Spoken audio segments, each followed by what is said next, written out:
Well, hello everybody. Good morning. It's good to see you all. We're thrilled to be here. My name is Steve Grove. I'm the commissioner of a department called Economic Development for Governor Walls, Lieutenant Governor Flanagan. It's the Department of State Government focused on jobs, basically. How to get more jobs into our economy and how to help more people find them. So we're excited to be here today at Phyllis Wheatley to talk about the jobs that this center is helping make happen for this community and the way the state believes that is really critical to the future of our success. Thrilled to be joined by my colleague in the legislature, Representative Moore, who leads the Jobs Committee, so we are partnering on this every single day. And my colleague, Commissioner Mark Majors, who runs the development of our agency called Workforce Development that really focuses on basically how we get taxpayer dollars back into the economy to help grow jobs. So we're going to have a great conversation today, focused on young people, focused on tech, something that's near and dear to my heart. Before we get into some introductions and kind of some context for the conversation, why don't we just go around the horn and introduce ourselves, who we are, and what organization we represent. I'm Mark Hobart. I'm the founder and president of Prime Digital Academy. We teach immersion programs that get people up to speed for jobs in software engineering and user experience design. Good morning. I'm Allison Partel. I am the Vice President of State Government Affairs at Comcast, and I am thrilled to be here today to talk about what Comcast has done in terms of its commitment to digital equity over the last decade or more, and also to hear more from the students and our government officials about what's in the future. My name is Mahmoud Noor. I'm a state representative, a chair for Workforce and Business Development. I'm excited to be here. One of our hearings that we had recently in our committee was this same project. So looking forward to learning more and also hearing about the next scaling opportunities that we're going to be talking about. Great. Hi, good morning everyone. Mark Majors, the Deputy Commissioner for Workforce Development. Glad to be here in North Minneapolis, as well as being here at Phyllis Wheatley, which is a great organization, provided tremendous services over the last 100 years. So thank you. My name is Lamia Olafaju, and I participate in the program.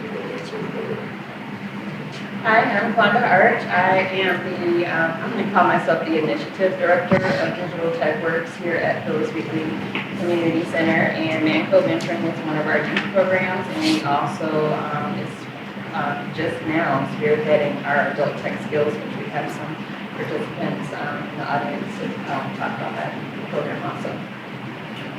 Good morning, I'm Marcus Pope, the president of Youth Prize, and Youth Prize, we're a huge champion and advocate for young people having the resources and supports they need to thrive in our community. We believe that in order for Minnesota to thrive, young people need to thrive. Amen. Well, great panel here. We're looking forward to a good discussion. Maybe just a little bit of context before we dive in. Personally, this is an issue that I care a lot about. This is my first job in government. Before I was in government, I worked in technology at a company out in Silicon Valley, a couple different tech companies, but most recently Google. And while I was there, my wife and I, who also worked there, started a small nonprofit called Silicon North Stars, where every year we would bring young students from Minnesota, usually from communities that don't have access to technology and training, out to Silicon Valley, and we'd show them around Google, show them around Facebook, Apple, different companies out there, and then put them through a startup boot camp. It's kind of like a one-week tech camp to just expose young people to jobs in tech. And it was just a really fulfilling and fascinating endeavor. We continue it today. We're focused more on Minnesota now since we moved back here just 4 years ago. But I really believe having that exposure to these jobs early and having an idea of what they're like is just really important. It's those early ages when you're in high school and just around kind of that fresh cement period of your life when you're thinking about your future, where just getting exposure and access to these opportunities can make a huge difference. And I think Wanda and Armando clearly believe that here at Phyllis Wheatley. This has been a tremendous institution for helping young people chart their pathway forward. And we really think technology is an area that more young people need to look into. And really, it's a numbers game. When you look at how fast jobs are growing in the technology field, they're growing about twice the rate of jobs in other sectors. About 12.2% growth for tech jobs in Minnesota compared to about 5.7% for other jobs. There's about 6,000 open technology jobs in our economy today, and there will be about 35,000 open in the next decade. So this is where the growth is coming. And COVID kind of gave us all this moment to step back and say, what's a good job in our economy? Where are the good jobs growing? And no matter what industry you look in, it's tech jobs in that industry that are growing and that pay more. And You look at the average wage for a software developer, over $100,000 a year, and we have 21% growth rate in those jobs. You look at the average wage for even just a CNC programmer, $64,000 a year, those jobs are growing at about 22% in our state. So across the board, it's tech jobs that are going to be the future of our economy. And we want to do more in our department to help that happen. When we looked around, kind of Mark and I and others, what are the tools that we have to help grow tech jobs? We realized we really don't have a program focused on tech jobs. We need something there. And so this legislative session, we are pushing a couple of major workforce programs focused on technology jobs. One focused on kind of mid-career people to be able to switch jobs into technology, so taking coding classes and what have you to kind of reskill, if you will, to switch over. But most importantly, and I think the one we're here to talk about today, is focusing on young people. And one of the things that kind of shocked me when we started looking at the data and information is that Minnesota ranks 50th out of 50 states on the number of high school seniors who take and pass the AP Computer Science examination. So we're last in the country. Minnesotans hate to be last in the country in anything, and we rarely are. But this is an area where we just don't see that pipeline coming up to fill the jobs that, again, are growing faster than others and paying more than others. And so we've got to focus on young people. And I think the participants here today would tell you that is the future of this industry. And so we have a $15 million budget ask in this budget for the legislature to create a program focused on youth tech jobs. And we're not just doing this out of kind of the creativity of, oh, we should try that. We're actually basing it off the pilot that we're running right here at Phyllis Wheatley with Amanda, with Wanda, and with others to get an early take at what this would look like. It's a much smaller version of this, but Mark will tell you more about that in a minute. We're excited about it. So we're just thrilled to be here to have a conversation. I'm going to turn it to Chair Norah of the Jobs Committee first here, who's been my partner in so many things and has taught me so much about this field. He himself has worked in the IT field for a long time while also working as a politician, so he's pulling double duty. And Chair, I'll turn it over to you just to offer some thoughts here about why this is important from your perspective. Absolutely. Thank you, Commissioner. I think you put it in the right perspective. My background is computer science. I was lucky enough to go to college at Metro State and to work for the state of Minnesota as a system administrator, working with the mainframe system, distributed system, so all technology, new technology, and all those things. And what I feel like is we don't give, as a former school board member with also board member Kimberly Caprini here, the question that I've asked throughout my time on the school board is, when are we going to have AP Computer Sciences in Minneapolis Public School? I left there with no answer because the question is we don't have enough people who are trained to train the individuals who need that help. So the pipeline, it doesn't only start with the young people, it starts from how and who, if we value the future. Right now we're talking about the past. The future right now is in technology. Whether we like it or not, everything is going to become, based on conversion that there's shortage in workforce. So automation is going to be coming in. You need to reskill people. You need to upskill people. You need to next skill individuals so that they can move into through the pipeline. Mobility. So we're seeing those things happening. But this investment that we've had for a long time, I think it's not about the resource and how we structure it. It's about the policies that we're ingrained in, whereby one side says no, we say yes, and we end up being stuck in where we are. We're going to push through and see many options because it's not one way or the other. It's always and we're going to focus on that. So I appreciate to be here to listen to the young people, give them the tools that they need to succeed in life, not only survive, but to thrive. So thank you so much for having me. Well said. So you got a couple of techies in government who try to change things a little bit here.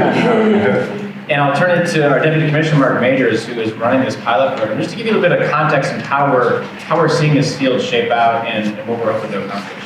Hey, thanks, Commissioner. Hey, good morning again, everyone. So as Commissioner said, I'm here to kind of talk about this awesome tech training program that we launched this last winter. But we had to ask ourselves some questions. Is like, we have tech industry is a high growth industry with great salaries. But we had to ask our questions, why are we going to see enough BIPOC individuals in those training programs? For example, according to the American Community Survey, only 4% of the tech jobs, and this is going back to 2019, only 4% of the tech jobs in Minnesota were held by Black individuals, and 7% by Hispanic individuals. Between 2014 and 2019, less than 13% of the post-secondary degrees awarded in computer and information sciences went to Black students. So we have to ask ourselves the question, why are BIPOC folks not going into tech? One is lack of awareness of opportunities in the tech industry. Two, obviously, is the digital divide. Three, access to those jobs and retention of those jobs. All these are key reasons why we're not seeing BIPOC folks going through training. Knowing this information and wanting to be a game changer, Dee decided to administer a tech training program this past fall. We embarked on this program so that we can understand what it would take to launch a statewide tech training program that would move BIPOC communities into these high-wage jobs.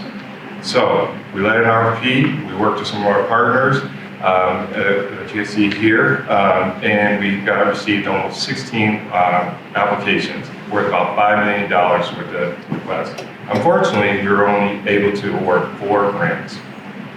Phyllis Wheatley, glad to see you, Private Digital Academy, Software for Good, and also Minnesota State IT Center for Excellence.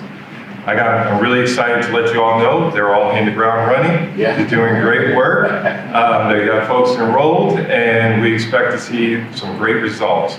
The end goal is to understand with these 250 BIPOC individuals between the ages of 18 and 30, what they're going to learn, what they need in order to be successful, and how we're going to move them into these high-wage jobs. So with that, I'm going to turn it back to the commissioner. I'm really excited. We're super excited about this program. Well said, Mark. We are excited. And I think maybe Kwanda will ask the first question to you. You've been kind enough to host us here and be a pioneer in this program with us, but you've also done such programs as ManCode in the past. Maybe just tell us a little bit about why technology jobs are important to Phyllis Wheatley and sort of how you approach that field and that training. Well, for one, we are a community center, and when we had a lot of our clients move to distance learning, I think that really kind of shed the light on like there is a true digital divide here, and it affects our community, the underrepresented. So a few things that we were able to do was get devices out to families, so that was one of the things. We thought about what approaches we could take. So ManCode Entering was one of our first pilot programs that we did in partnership with the 100 Black Men of the Twin Cities. And Kwame was part of that, and that was in just the height of COVID. So it was mainly remote and virtual for 12 weeks. These boys got up at 10 o'clock in the morning on Saturdays and participated in this program. And we had 2 sessions that were hybrid, but pretty much virtually in built community. But we still meet with their mentors, a few of them. They learned about entrepreneurship, STEM education fields, got to meet some Xbox designers, website, and building and coding. So that program kind of kicked it off for us, and then we kind of thought like, well, what's our next thing? And what are the kids really into? And that's when we launched the Weekly Esports, which we are in partnership with North High. We just actually moved our location over to North High because they had space and we had devices.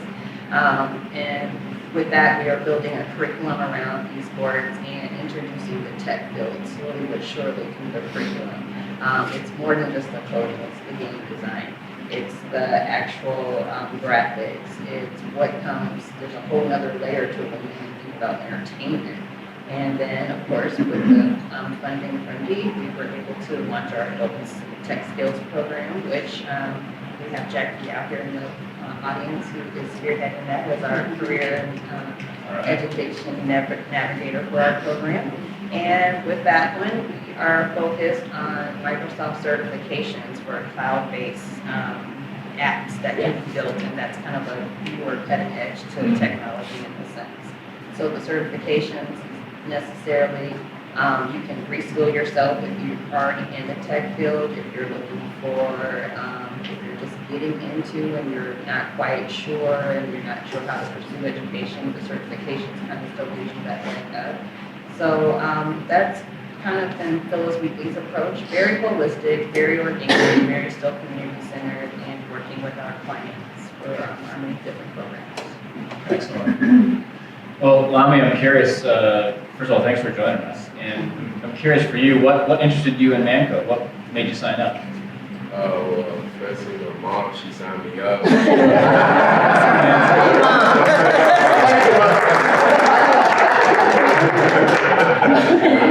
It's fun to- And at first I was hesitant because it was like we're in the middle of COVID, staying in the house all day. But reluctantly, I did it. It was great. You know, it's taught us about tech, a bunch of different mentors and everything. Yeah, it was a pretty good experience overall. That's awesome. What did you learn in the program? What did it teach you?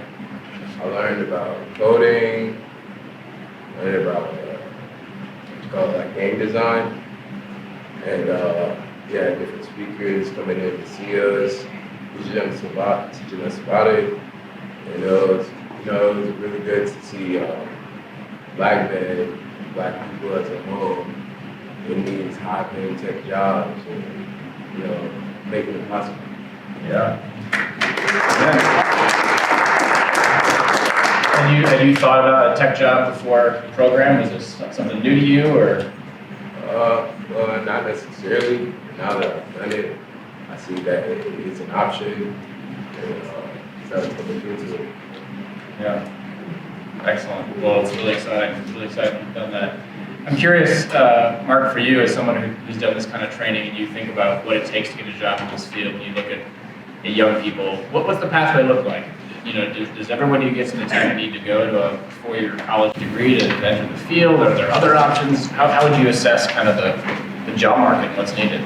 Yeah, I think that the landscape has shifted a lot over the last really 10 years. I think, and that comes with a lot of the forces that you were describing early on that are shaping the industry. 25 years ago, if you were a programmer, you worked for a programming company. And that's what you did. It was this very kind of localized field. Today, if you go out and go on Indeed or whatever and search for a tech job, you're as likely to find jobs at hospitals and insurance companies and manufacturers as you are to find software jobs at software companies. And that expansion and growth of jobs has led to a lot more demand, which I think is forcing industry to reconsider what makes somebody successful. And in all times of crisis, necessity is the mother of invention. And I think that a lot of what has happened over the last couple of years is companies have said, gosh, we do not have enough talent, so what are we going to do? And they've gotten to the point where salaries have risen and competition has gotten to the point where corporations and private sector is having to be more innovative and think about what's actually required. And I think with that has been the rise of other pathways into this level of skilling, and that comes from programs like certification programs like what they're doing at Phyllis Wheatley, from programs like what we do at Prime that are immersion programs around skill sets like software engineering and user experience design. And organizations more than ever are having to take an approach that says, if you can do the work, we'll give you the job, as opposed to kind of show us your paper trail, or what certifications, what evidence do you have. And I think that's where a lot of very practical, hands-on based training is really making a difference and allowing things to happen. And as a result, I think there are more options than ever for people, young people, especially young BIPOC people who are looking at careers in tech. Absolutely, the pathway of a 4-year computer science degree is there. It's always going to be there. That's a great option for some people. But if you're, an 18, 19-year-old who has a responsibility to help out at home and trying to put food on the table and pay for rent and everything, having a 4-year lack of earning and a 4-year space that you're going to go into debt for might not be the right fit. And I think that, for us at Prime, we really believe that all options should be on the table for folks, and people should have the freedom to be able to make the choice that's right for their family. Yeah. And that does include a lot of these other kind of non-traditional options that employers are really excited about and seem to be engaging with. No, it's a great point, and I think everyone here knows we're at a record number of job vacancies in Minnesota right now. 205,000 open jobs. There's 2.7 open jobs for every one person searching for a job right now. So it's a hot market, and so I think employers are having to think differently about training. I'm curious, Allison, as Comcast looks at your pipeline for talent, you think about hiring folks, and you got a lot of tech jobs in Comcast. How do you think about programs like these and kind of what you're looking for in a candidate? Well, thanks, Commissioner. We are at Comcast are really, really committed to constantly evolving and making sure that we've got a diverse workforce. a workforce that really reflects the communities where we have our service, whether it be techs or retail or, we say with all due respects, they are tech jobs, but we really hope that going down in the future, we can really talk about careers, and that is what Comcast is really committed to do, is to take people from these programs, young people or people that maybe are not so young, and say, here, more than a job, we have a career path for you. And I can tell you, I've been at Comcast for more than 10 years, and it's a fantastic career, and we welcome people that have the skills, and as Mark said, we don't necessarily need a paper trail of certifications, but this is very exciting for us to be developing. So do you do some training? So you'll get somebody coming out of a program like Mark's or like Phyllis Wheatley. Are you willing to take people kind of fresh off the program and then help them get some experience on the job to kind of complete the training? How does that work exactly? Well, I'm sure that, and that's not my area of expertise, the training, but for depending on what the job is, absolutely, there'll be rigorous training so that people coming in really have a solid foundation of what Comcast is and where you fit in the delivery of the service. Mm-hmm. I will also say that with respect to our financial support of Phyllis Wheatley in this project, we are serving on the Curriculum Advisory Committee so that we can help build the training that people really need to come into our organizations within your organization in this pilot project. Yeah, that's great. Marcus, as president of Youth Prize, an organization that is just at the center of this sort of youth movement, this youth moment, if you will, this does feel like a kind of an inflection point for young people in jobs, just given the labor market, given the trend lines. How do you see this moment, and how do you see kind of tech jobs and tech careers fitting into your organization's vision for growing opportunity for young people in Minnesota?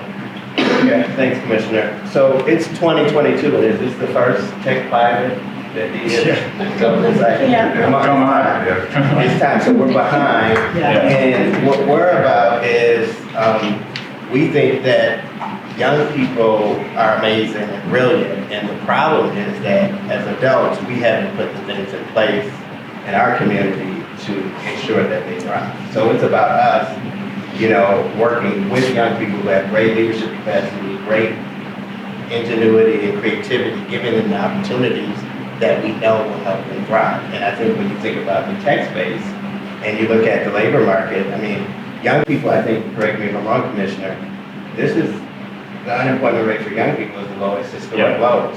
But my concern is, our concern at Youth Prize is really what type of jobs are they going into, and is there a long-term career path for them to really grow and thrive? And so when you look at the tech space where there's potential for growth, family sustaining, living wage, I know that's what Mom wants. She wants a good job. And so that's why she pushed him in the program. So thank you much for doing that. Appreciate you.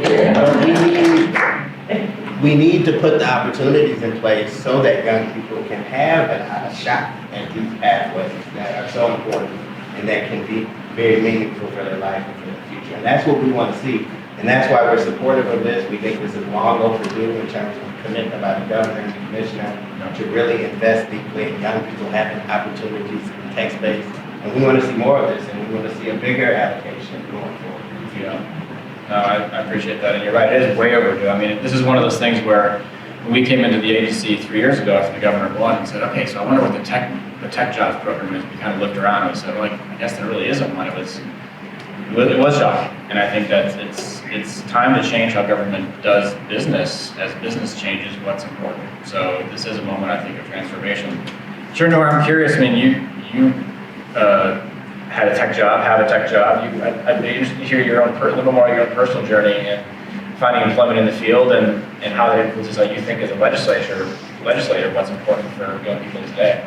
Well, absolutely. I was going to check with the student in terms of which programs you have different types of languages to learn. It's a new language, the way we're speaking right now, it's how technology really works. You have to put input and you have to get output. So learning how to code with Java, we're now to Python, things are changing. Technology is never at the same place as it was. It keeps on changing every few months. And that means that we cannot be stuck in where we are 10 years ago, 2 years ago. We're in 2022, as you stated, we need to be thinking about 2030 because that's the time that things are going to be changing. Personally, I started being curious, spent a little bit of work, part-time jobs. I bought a computer. During those days, you have to dial in, and you can use your phone. So learning through that exploration, which doesn't happen a lot for so many young people, because that opportunity doesn't exist for everyone. You start to explore, you start doing the coding for games, things that you like and love to do, and then you end up expanding into other territories which you never learned in school. Because you can learn some few things in school, or even in any training, and then you come into a space where now you have to learn something outside the box. So I usually say there's no box. You have to keep the box out and start thinking of how to do the work where you are. So started learning about the mainframe, which is still running at the state level. It's an old system. Some of them are 40 years old, which I keep on saying. Why are we still in the business of 40 years old? So meaning that not only the need exists, we need also to transform how the system at the state level is doing business.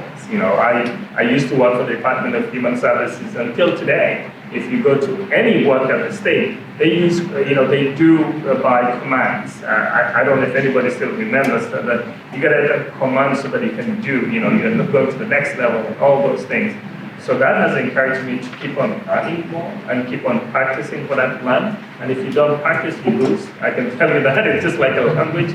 And so, to the extent that I feel it has to start from schools, I think, from K to everything else. My daughter, who's 8-year-old, knows how to navigate the phones and the computer system. In fact, she was playing with her cousins and friends, and she was asking for her dedicated server. And I said, well, if you are playing now, yeah, absolutely. There are games whereby she could not be on the same server, which is my network to Comcast. So she wanted her own dedicated server so she can play with her. So the kids of today are ready for the next level.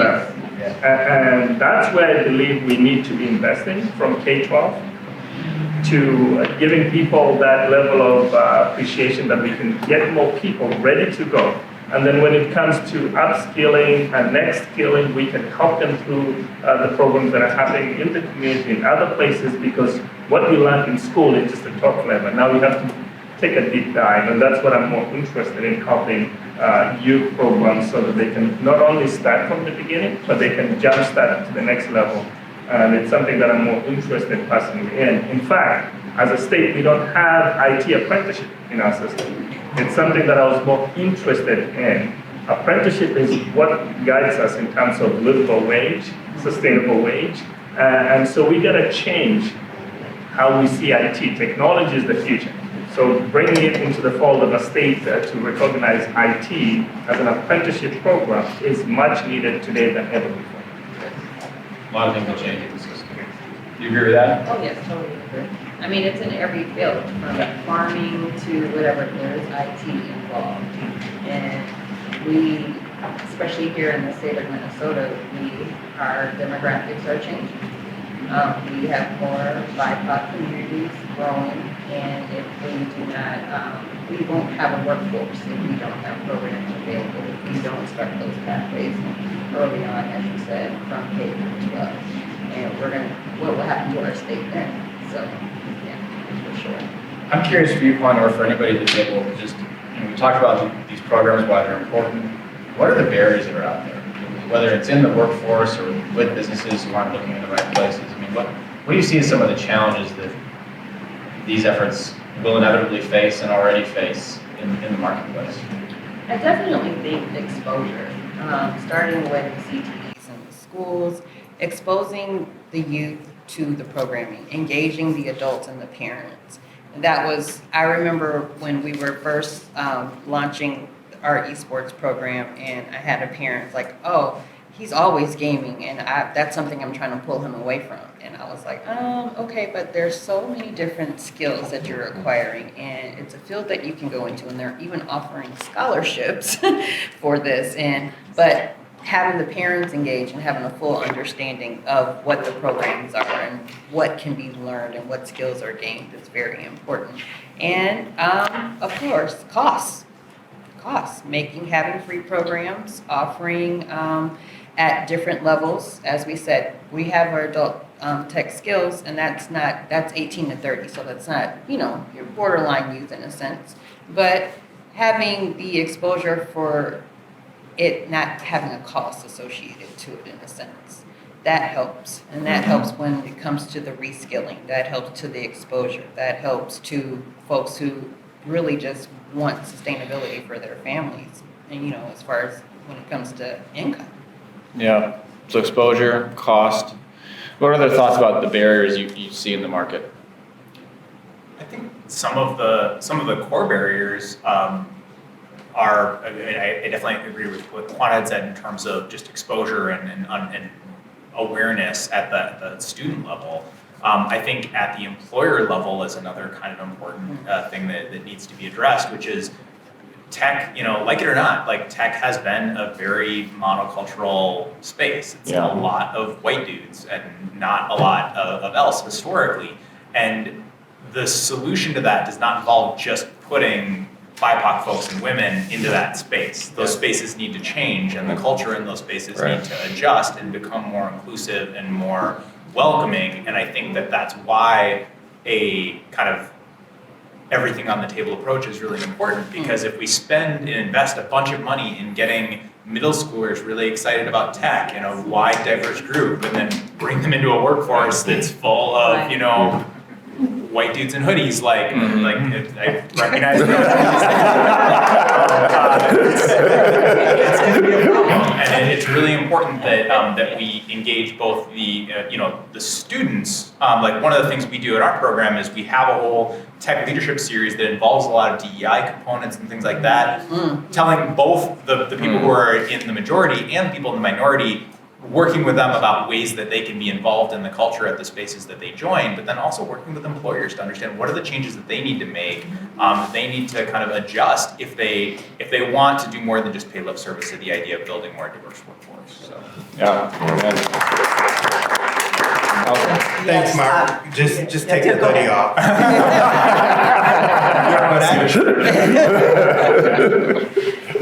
Well, I'm so glad that you mentioned that. From the standpoint of Comcast, I think we are really, really working hard with our employees to really up and really have authentic effort and work towards that inclusive employee base that really focuses on DE&I. And I think that what we love about this program and our work with the Phyllis Wheatley is that it gives us an opportunity to hopefully have, through our work on the steering committee, curriculum steering committee, and advising, to work with these young people. And eventually, it's our hope that, and I might think, okay, Phyllis Wheatley is going to be 100 years old in what, 2 years? And at that point, wouldn't it be great if Comcast had a cohort of grads from this program? I mean, it would be amazing that had people who've started their career path here and are on their career path with Comcast. Personally, that would be my dream. I'd like to quickly comment on barriers. So I've been a part of a number of DEED roundtables focused on workforce, and good workforce planning, good workforce training is also good education. And I've always said this, like, where's the Department of Education as in some of these discussions? You alluded to it. Because we need to really think about how do we transform our education system to allow for young people to have the opportunities to really be able to seamlessly transition into the workforce. And you should be getting credit for what you're doing at Phyllis Wheatley. Yes. And you should be getting paid, and also get, He likes that. My mom likes that too. right about that. And we need to listen to young people. He's Right. telling you what he needs. And we should try to create opportunities that really are seamless for young people where they can actually thrive and seamlessly move into the jobs we want. We shouldn't have a separate education system and then a separate workforce system that doesn't align in a way where young people can grow and thrive. No, we got to work together. I mean, these programs have always been necessary in community, but the fact that in Minnesota we don't have a computer science graduation requirement, for example, or that we don't have, to your point earlier, Chair, enough computer science teachers at the high school level is a challenge. There's no question. Lami, I'm interested to hear more from you. I don't know if when I was 13 I had any idea what I wanted to do. I probably wanted to be a professional football player back then, but curious from your perspective how this program has changed your thinking on your future and what you might do. Do you have a sense yet for kind of where you might want to head, or still sorting it out? Yeah, I want to be a filmmaker. Oh, nice. I love it.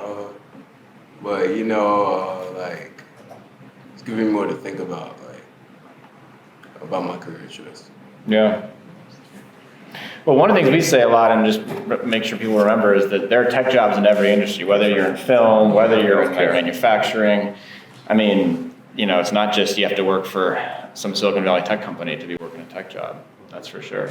Well, I think that's part of why building a more inclusive workplace in tech is so important, is that the tech is becoming pervasive and endemic in all of these different industries. And we talk a lot about, even just through the pandemic, how we connect with each other, how we shop, how we vote, how we do all of these different things are being influenced by tech. And it's incredibly important that the people with their hands on the wheel represent all of the different people in the culture, because those technologies are affecting all of us. And if it isn't a group of people that are involved in the authorship of that represent different cultural backgrounds, different socioeconomic backgrounds, different racial and gender backgrounds, we're going to see situations where people are underserved. And so making sure that everybody's involved is just important because of the impact that it has on all of us. So. No, it does. It's a great point. I'm glad you brought up culture. That's been a part of this conversation because it's just so important. And I think, I'll just speak from personal experience. Working in the Valley at tech companies, there was huge unconscious bias against different perspectives inside of Google that we realized were there. And I'll give you sort of a more innocuous example. When we were first building the video upload function on a mobile phone at YouTube, we had, our engineers were, building the thing, and they figured, okay, you flip the phone like this, the video will render that way. And so they built the whole uploader, issued it over the weekend, and then when they got the video files back in for that first sort of mobile upload, they realized about 20% of the videos were upside down. And they realized that nobody on their team was left-handed, because if they had been, they'd have realized you go like this when you hold the phone versus like this. And so they did an emergency fix to make sure they could render the video the other direction. I mean, it's kind of a silly example, but it's an example of when you don't have the right people in the room, from the right backgrounds, right perspectives, you get a different product. And that's not just dumb from perspective of not being sort of fair and equitable. It's not good business to have the right people in the room. And so I'll just, it does seem like Minneapolis and St. Paul and the Twin Cities, given all that we've been through the last few years, is at an inflection point, and every organization is trying to figure out what DEI means for them. And I think good progress is being made, but we've got to keep pushing. And it's programs like this that are going to push and that are going to make other companies and other organizations wake up to the fact there's a huge labor force hiding in plain sight. We talk about, there's nobody to take the jobs. Well, you should look a little harder. There's actually a lot of people out there looking for work that we should access. I know we're coming to the end of our conversation.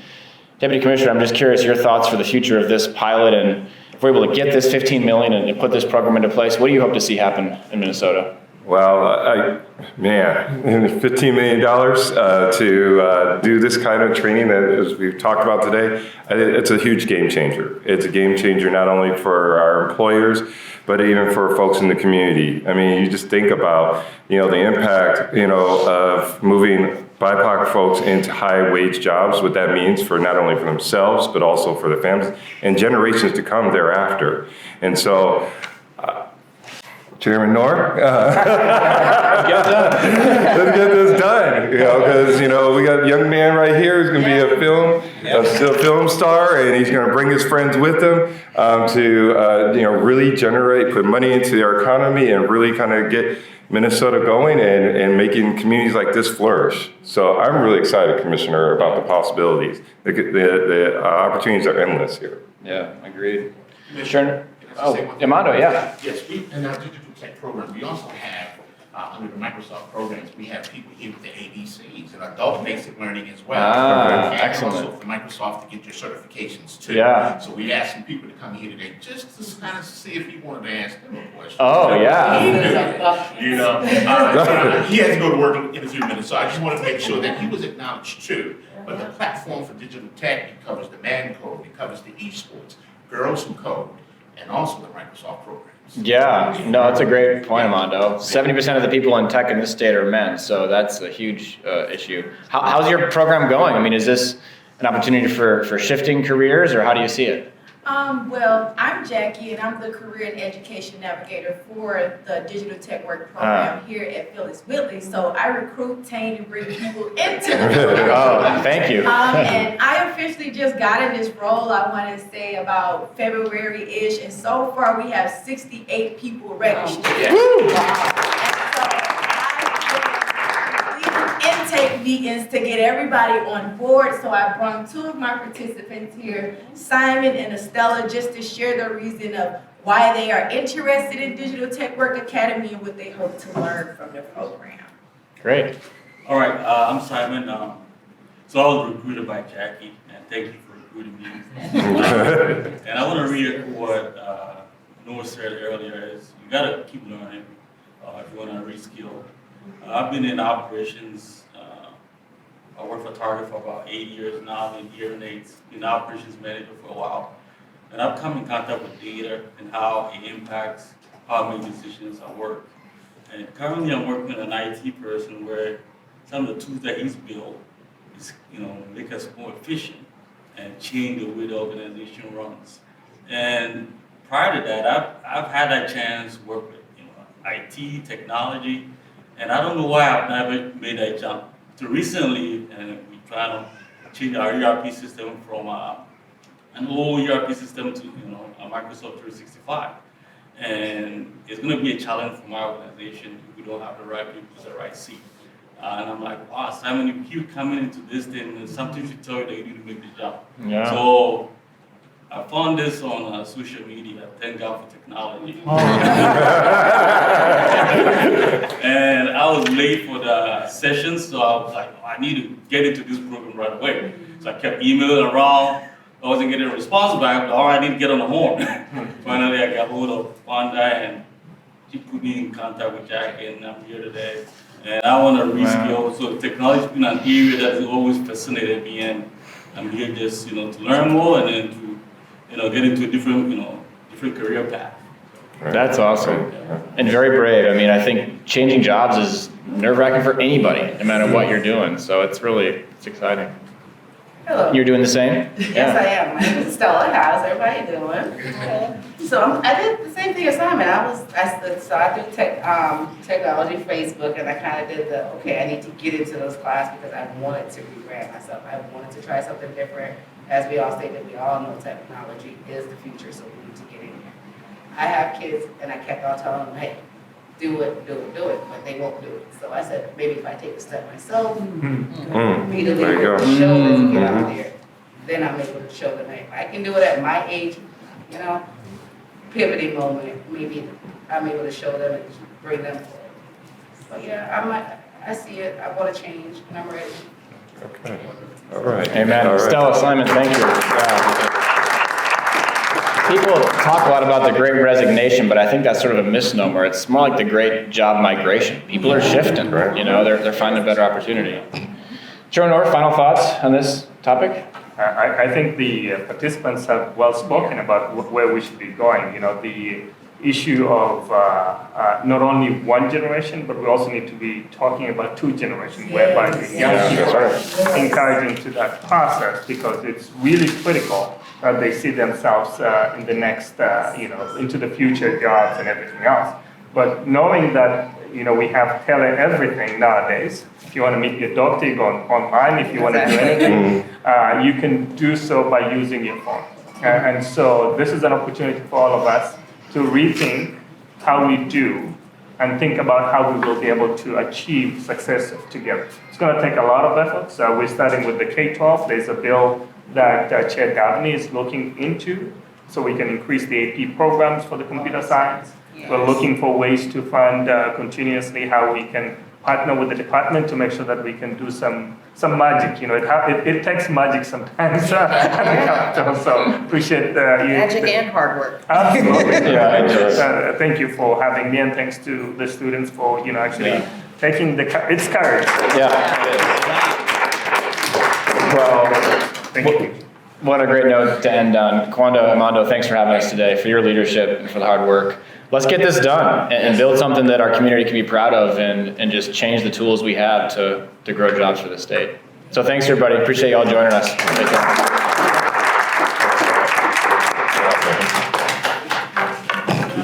Would you have